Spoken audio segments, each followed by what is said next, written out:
Hello there, my name is Mike. When I was 19, I found $1 million literally on the ground, but unfortunately, in the end, I lost more than I found. I studied journalism at college, and last fall, I attended a creative writing workshop in New York. On my way home, I was waiting for my train at the station and noticed something strange. A small black box lying near a coffee machine. I looked closer and opened the box. It was an engagement ring with a huge stone.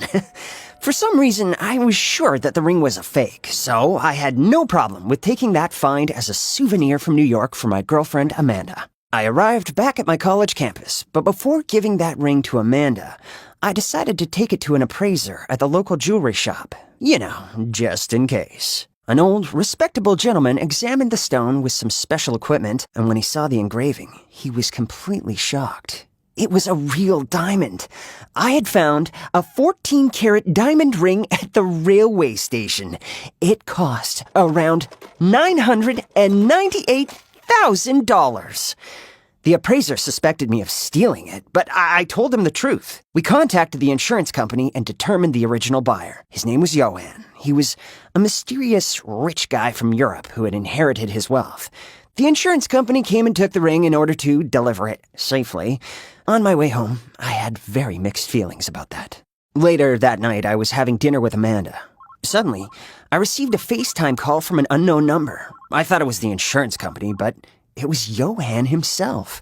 He was standing in front of a fancy party and sounded a little drunk. He wanted to thank me in person for saving his engagement ring and invited me to come over to Venice right away. Amanda cried, "Hey, what about me?"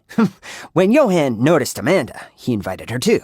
In addition, he promised to cover all of our expenses. It was very enticing. You know, visiting Europe has always been beyond my budget, so of course we agreed to go.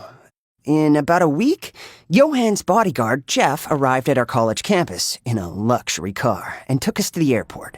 We had a first-class flight. I'd never seen Amanda so excited. She was asking me to take her picture like every 5 seconds. In Venice, Jeff took us to a 5-star hotel. The receptionist welcomed us as if we were a royal couple. Even the bathroom itself in our suite cost more than my entire life. Jeff invited us to have coffee with the boss and warned us that Johan had become a little eccentric since he lost his mom, dad, and brother several years ago. We entered a nice restaurant with a terrace, and there he was, with his perfect smile, violet jacket, and white loafers. He was explaining to the chef that his panna cotta was not as authentic as it could be. I introduced myself and Amanda and shook his hand. Johan was quite the talker, but I didn't mind and just enjoyed my gelato. In the middle of our lunch, a stunning woman interrupted us. It was Isabella, Johan's fiancée. She jumped on his lap, kissed him, and asked, "Who are they, and why are they dressed like that?" Amanda got very confused, and I didn't know what to say. Johan introduced us as his dear guests and asked Isabella to take Amanda shopping to prepare for the yacht party scheduled for the evening. So, the ladies left, and I was left alone with Johan. He gave me an envelope with money to express his gratitude. He insisted that I should take it before I even tried to object.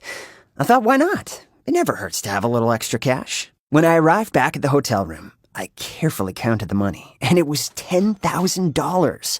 I put it in the safe and prepared to take the best bath of my life. But suddenly, Jeff knocked on the door. He brought several outfits for me to try on. I said that I could go to the party in my jeans and t-shirt, but Jeff said that that was out of the question. Amanda was gone all day, and when she arrived, I could barely recognize her. Her natural brown hair had become blonde. She had beautiful evening makeup on and a red carpet gown. We arrived to the yacht, and it was even bigger than I had imagined. Johan noticed that my bow tie was a mess and invited me to his private cabin to help me with it. He told me that he was going to propose to Isabella that night, and as his brand new guardian angel, I had to be present. His hands were shaking. He was afraid that Isabella might reject him, which was ridiculous. I mean, I'd only known this guy for 1 day, and I already wanted to marry him. The party was awesome. I was dancing with Amanda and enjoying gourmet snacks. Then I got a little lost looking for a bathroom and saw something interesting. Isabella was kissing some stranger in the corner. They didn't see me and snuck into a cabin. I stepped closer to listen to their conversation, but they weren't talking a lot, if you know what I mean. The only thing I learned from that spy mission was the name of her lover, Sebastian. I didn't know what to do. Johan was going to propose to Isabella in 20 minutes. I found Amanda. She told me to tell Johan immediately. So I told Johan, and he got furious. He grabbed a bottle of whiskey and disappeared into the crowd. After 20 minutes, the music became solemn, and everyone was asked to gather on the deck. Johan stepped onto the stage and howled, "Isabella, come over here!" Isabella appeared from the crowd in all her glory. Johan fell on his knees in front of her like a drama queen and opened the box with the ring. He said, "Honey, today I was gonna propose to you with this ring, but an angel whispered to me that you're sleeping with my business partner. So I should probably just give this ring away to someone else." Then he put the box into Amanda's hand and approached Sebastian. Isabella tried to calm Johan down, but he grabbed Sebastian and threw him overboard. At that moment, the fireworks were launched, which made the situation even more ridiculous. Everyone was scrambling on the deck, trying to pull the backstabber out of the water. Meanwhile, I congratulated my girlfriend for earning $1 million just for being in the right place at the right time. I was a little jealous, though. Johan asked his guests to leave, and we spent the rest of the evening with him. He forced me to play chess with him and smoke cigars like an adult. And then, my girlfriend and I had a great night in our hotel room. The next morning, Johan invited us for breakfast and suggested going to his villa in Sicily. He wasn't ready to part with us, and he needed moral support. I really wanted to see his villa. Amanda was very excited too, so yeah. We spent 2 more days in Venice going to all the main tourist spots, and then went to Sicily on a boat with Johan and the ever-present Jeff, of course. His villa looked amazing. It had a winery, cellars, and a huge swimming pool. I felt like a complete loser in comparison with all this luxury.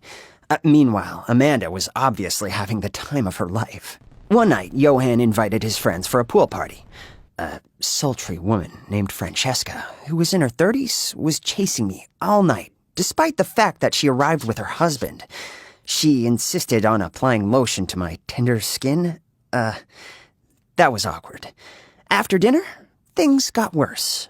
Useful fact, rich people also play Truth or Dare. When it was my turn to do a dare, Johan told me to kiss Francesca. So I kissed her, and it wasn't disgusting. But Amanda wasn't jealous at all for some reason. When everyone went to play billiards, Francesca took me for a walk. She hinted that she was in an open relationship with her husband and tried to kiss me again.